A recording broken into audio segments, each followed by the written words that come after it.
वादळातली पाखर आई बाबा विना पोर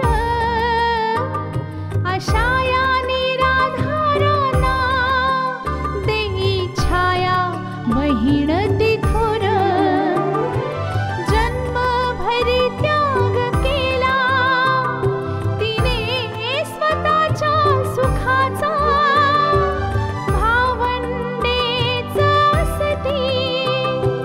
ठेवा जणू आनंदाचा झेलत झळात्या जगाच्या एकटीच ती राहिली सांभाळिले पोरक्यांना दिली मायेची सावली मायेची सावली.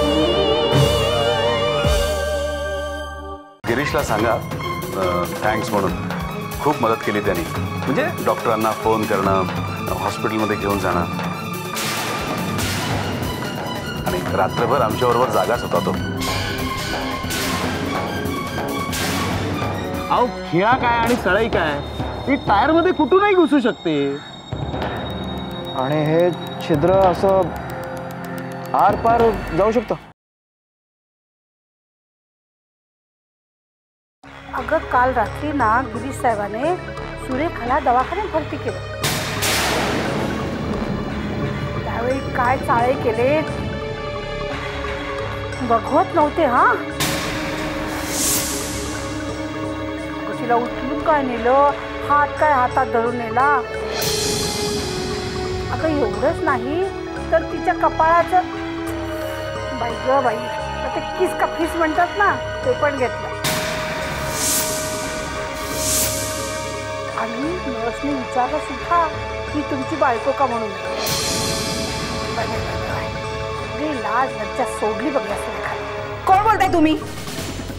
कोण बोलताय तुम्ही? तुझी हितचिंतक. अहो पण अहो आता कशी पेटवली आग.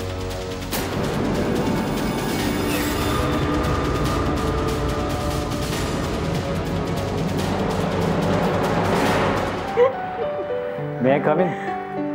अरे सुजय ये ना. दीदी हा सुजय. हाय दीदी. ओळखलंस का? थँक्यू. अगं हा सुजय पाठारे. मध्ये नव्हता का अपघात झाला होता त्याचा आणि आम्ही त्याला हॉस्पिटलाइज केलं होतं. हां हां हां आठवलं. अच्छा हा आहे का सुजय? होय दीदी. त्यावेळी तुमची बहीण म्हणजे सायली होती म्हणून मी वाचलो. अरे मी काय देव आहे का तुला वाचवायला? देव नाही पण तेव्हा देवदूतच होतीस. ती फक्त हेल्प होती यार. एवढं काय त्यात. बरं दीदी कशा आहात? मी बरी आहे. मला आज संध्याकाळीच कळलं. God bless you and take care now. Thank you. बरं सायली काही गरज लागली तर मला सांग. अगदी कुठलंही काम असो. आणि ते बरं जाऊ देत. मी येतो दीदी. हो बाय. बाय. काय बोलणार? तुम्हाला ते बिल दिलंय ना ते द्या इकडे. बिल हेच ना गं.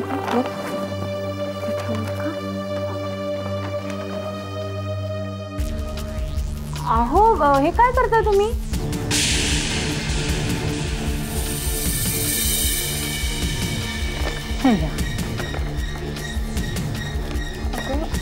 अहो हे म्हणजे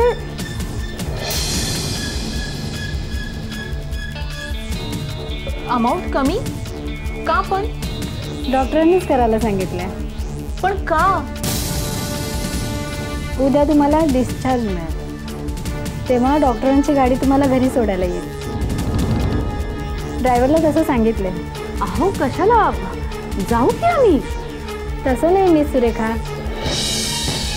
कुणाचा तरी आदेश असतो, सूचना असते, ती पाळावीच लागते. तशा तुम्ही परोपकारीच. असं काही नाही, पण आदेश सूचना ही कोणाची? सुजयची.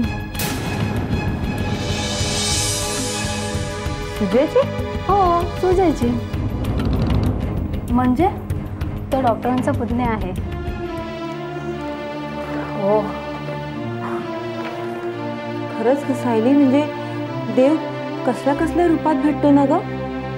केतन, गिरीश, मामा आणि आता सुजय. खरंच. अगं सायली, केतनचे आई बाबा आले होते. हो का? हो, ते म्हणाले की केतन अजून घरीच आलेला नाहीये. काय? हो. अगं मला नाही माहित, गेला असेल ना मित्रांबरोबर वगैरे कुठेतरी.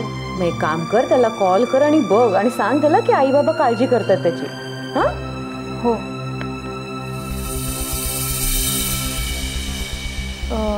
दीदी हे घे, मी जरा आलेच. हां हां ठीक आहे.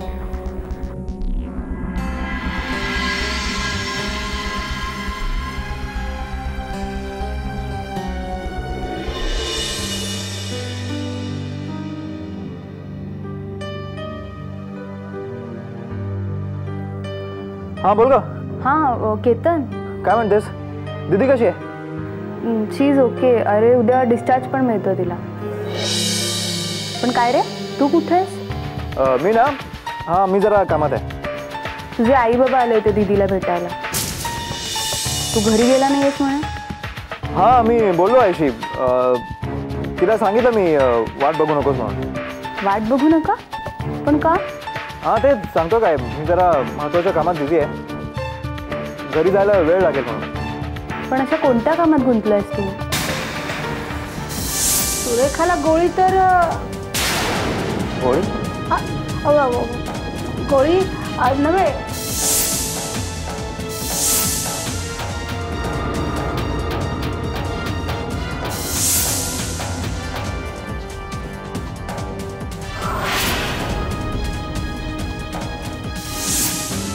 हां गुंताच तर सोडवण्याचा प्रयत्न करतोय. व्हॉट? अरे कसला गुंता? हां नाही नाही काय नाही, असंच. ठीक आहे, मी थोड्या वेळाने फोन करतो तुला, मला उशीर होतोय. हां चल चल बाय.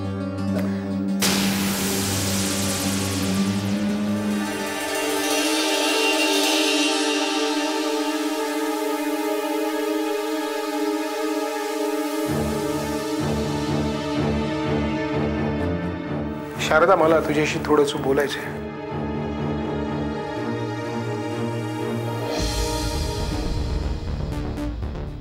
काय झालं त्रागा करायला? मगाशी म्हटलं आपण जेवायला जेव्हा तर आली नाहीस आणि आता कोणी दुसरं भेटलं नाही वाटतं. दुसरं? कोण दुसरं? हे बघ, तुझा ना काहीतरी गैरसमज होतोय. गैरसमज होतोय ना माझा. हे बघ शारदा, मला काहीही ऐकायचं नाहीये.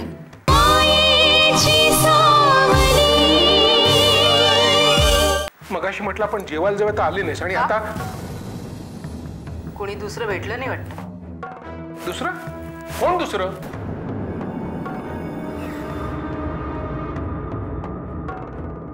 तुझा ना काहीतरी गैरसमज होतोय. गैरसमज होतोय ना माझा. हे बघ शारदा, मला काहीही ऐकायचं नाहीये. बस झालं गिरीश, खूप सहन केलं मी आतापर्यंत. काय सहन केलंस तू? हे तू उलट मलाच विचारतोस. तुला काय वाटतं तुझी बाहेरची थेरं मला कळत नाहीत? मला सगळं कळतंय हा गिरीश. शारदा, हात लावू नकोस मला. उगाच खोटा आणू नकोस. बस झाली तुझी सोंग. शारदा माझं जरा ऐकून तर घे. पुरुषाची जात किती लबाड असते ना. ते कोणी मला येऊन विचारावं. मी सांगेन. हो, मी सांगेन त्यांना.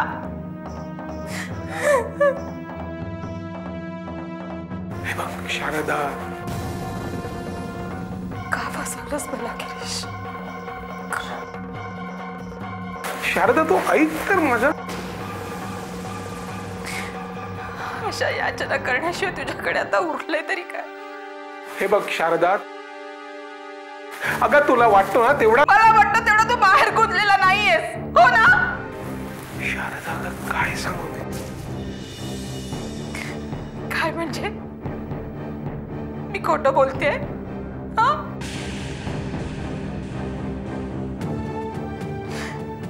काल काल तुझ्या मित्राचा, जवळच्या मित्राचा ऍक्सिडेंट झाला, हो ना? काय अवस्था झाली होती तुझी? I am very upset. त्या तुझ्या जेवलाक मित्राला, जवळच्या मित्राला तू उचलून हॉस्पिटलमध्ये घेऊन गेलास. त्याच्या कपाळाचं चुंबन घेतलंस तू. शारदा, कसला आवडतोस? मला काय खुळी समजतोयस तू? हे बघ गिरीश, जा बाहेर खाली पडा, उकिरडे फुंकणा. असे फलतेसारखे आरोप.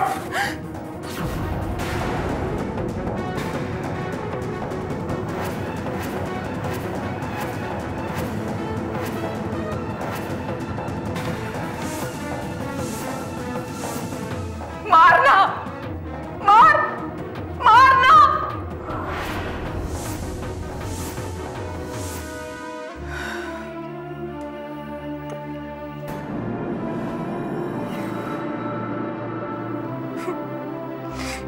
याशिवाय तू करू तरी काय शकतोस? काय उरलंय तुझ्याकडे?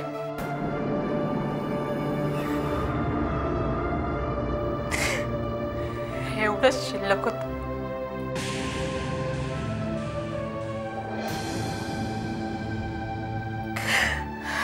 नाही गिरीश, तुझ्याकडे बोलण्यासारखं आता काहीच उरलं नाहीये. काहीच उरलं नाही. कसं उरणार? निसरड्या वाटेवरून जाणारा माणूस तोल नाही सावरू शकत. मार ना, मार, मार ना.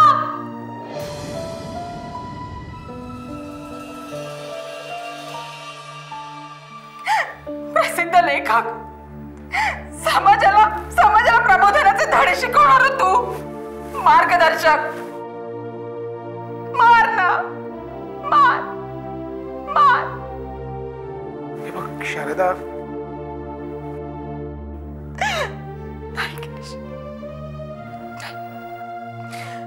तुझ्याकडे बोलण्यासारखं काही उरलेलं नाही.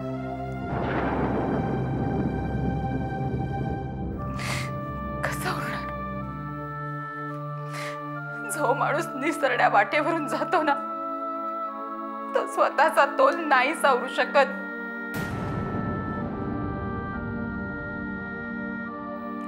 ज्याचा ताल गेलाय तो तोल कुठून सावरणार?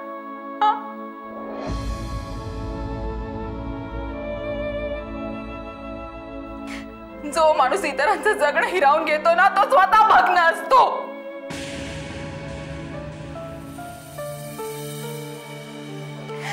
ज्याने आपली नीतिमत्ता गहाण ठेवून त्या बदल्यात स्वार्थ पदरात पाडून घेतलाय, त्याच्याकडून आणखी अपेक्षा तरी काय करणार?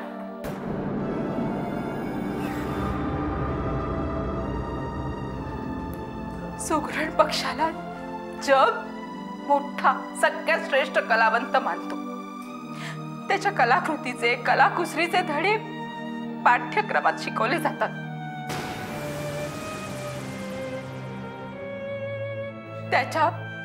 त्याच्या चोचीची तुलना 2 हातांची आणि 10 बोटांची केली जाते.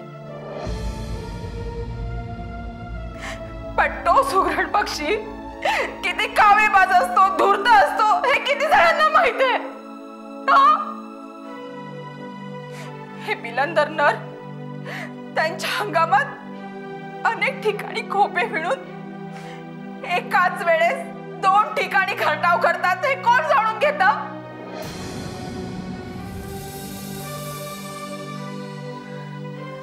हवेत डुलणारं ते अप्रतिम घरटं पाहून जगाचे डोळे दिपतात. श्रेय जातं ते नराला, पण जिच्यासाठी ते बांधलंय त्या मादीची व्यथा कोणाला कळते का?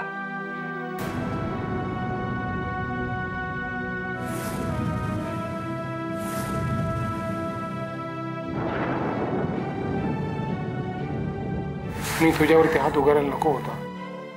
मला बस, या सगळ्याचा आता काही उपयोग नाही गिरीश.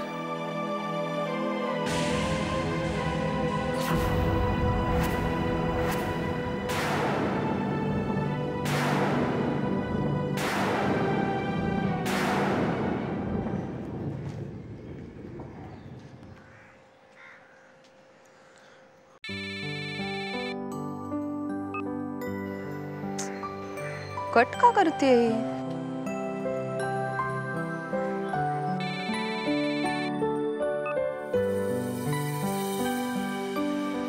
हाँ हॅलो दीदी, अगं मी सायली बोलतेय.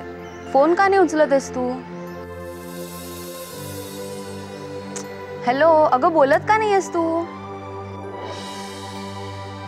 हॅलो, तुला काल रात्रीसारखा त्रास होतोय का परत? हॅलो, मी ज्यूस घेऊन येतेय. कोण आहे? सलोनी तू? मी दीदी बोलते. सलोनी काय आहे? सांगितलं ना, मी सलोनी बोलते. नाही दीदी बोलते. मग दीदीला काय खाऊ हवंय? खाऊ हो चालेल. एक मोठं चॉकलेट, क्रीमचं बिस्किट आणि काय 8-10 फटके? फटके? हा कुठला खाऊ? असतो एक जो तोंडाने नाही खात, पाठीवर मिळतो. तू मला मारणार? जा, मला नको तुझा खाऊ. बरं, मग मोठं चॉकलेट? तेही नको, तू वाईट आहेस. सॉरी अगं, मस्करी केली मी. दीदी काय करतेय? नर्सला औषध देते. काय? नर्सला? मी काय चुकीचं बोलले का? नाही बरोबर बोललीस. ए गप, नर्स दीदीला औषध देते. बरं. आणि काय ग, दीदीचा मोबाईल तुझ्याकडे कसा? मी खेळते ना म्हणून. मला ना दीदी इकडे खूप कंटाळा आलाय. सगळीकडे औषधांचा वास येतोय. तू लवकर ये ना, आपण की नाही बाहेर जाऊया. हो मी येते, दीदीसाठी ज्यूस घेऊन येते मी. आणि मला चॉकलेट? हो, तुला चॉकलेट आणि फटके. वाईट आहेस तू, मी नाही बोलणार. जा.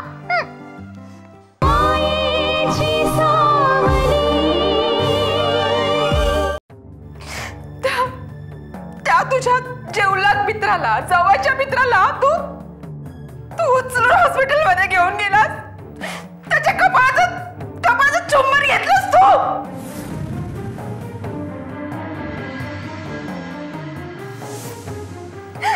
प्रसिद्ध लेखक, समाजाला प्रबोधनाचे धडे शिकवणार तू, मार्गदर्शक.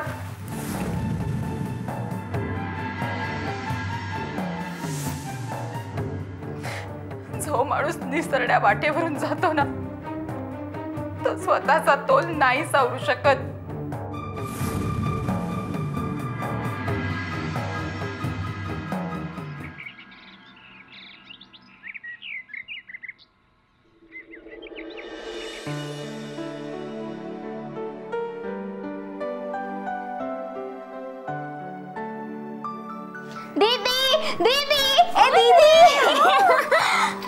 काय आज टेप रेकॉर्डर वगैरे घेऊन आलीस? मग दीदी, एखाद्याचं दुःख हलकं करायचं असेल किंवा मन प्रसन्न करायचं असेल तर काय करतात माहितीये? ऑफकोर्स संगीत ऐकवतात. राईट दीदी, अगं संगीत म्हणजे ना मानवी जीवनाला मिळालेली एक अनमोल देणगी आहे. आणि आपण म्युझिक ऐकलं की कसं स्वतःला विसरायलाच होतं, है ना? करेक्ट. पण फक्त म्युझिक नाही, मग आणखी काय? डान्स सुद्धा. म्हणजे तुम्ही दोघी इथे माझं एंटरटेनमेंट करायला आलात, राईट? राईट. अगं म्हणजे तुझं एंटरटेनमेंट सुद्धा आणि माझी रिहर्सल पण. रिहर्सल कशाला? अगं उद्या माझा डान्स शो आहे ना, त्यासाठी. म्हणजे डान्सची तयारी झाली माझी, म्हटलं थोडीशी रिहर्सल करावी, त्यात तुझं एंटरटेनमेंट सुद्धा होईल. राईट. दोन्ही तो साध्य होतील. Very smart, very smart. ए दीदी नाचणार, दीदी नाचणार.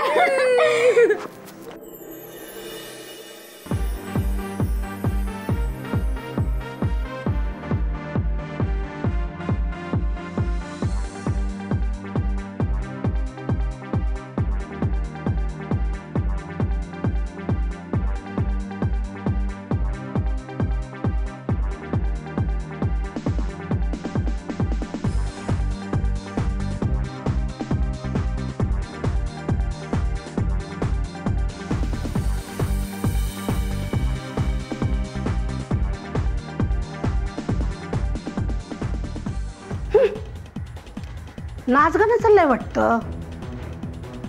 ह्या सियाला, या नटीला मेलीला दुसरे येतं तरी काय. काय मेलीचे नखरे, ही अशी आणि मोठी बहीण तशी.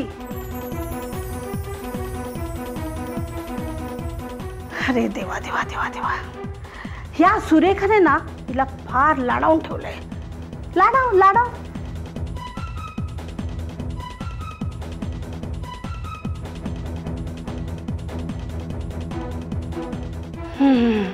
या घरात कधी नाच गाणं झालं होतं का. देवा देवा देवा देवा. बाई बाई काय करू, त्या घराचा तमाशा फड करून ठेवला यांनी. नागपूरहून सिटी हॉस्पिटलमधनं डॉक्टरांचा फोन होता. परवाची अपॉइंटमेंट सलोनीसाठी. सलोनी बद्दल? अगं जर्मनीहून स्पेशलिस्ट येणार आहेत, सो सलोनीला त्यांनी चेकअपसाठी बोलवलंय.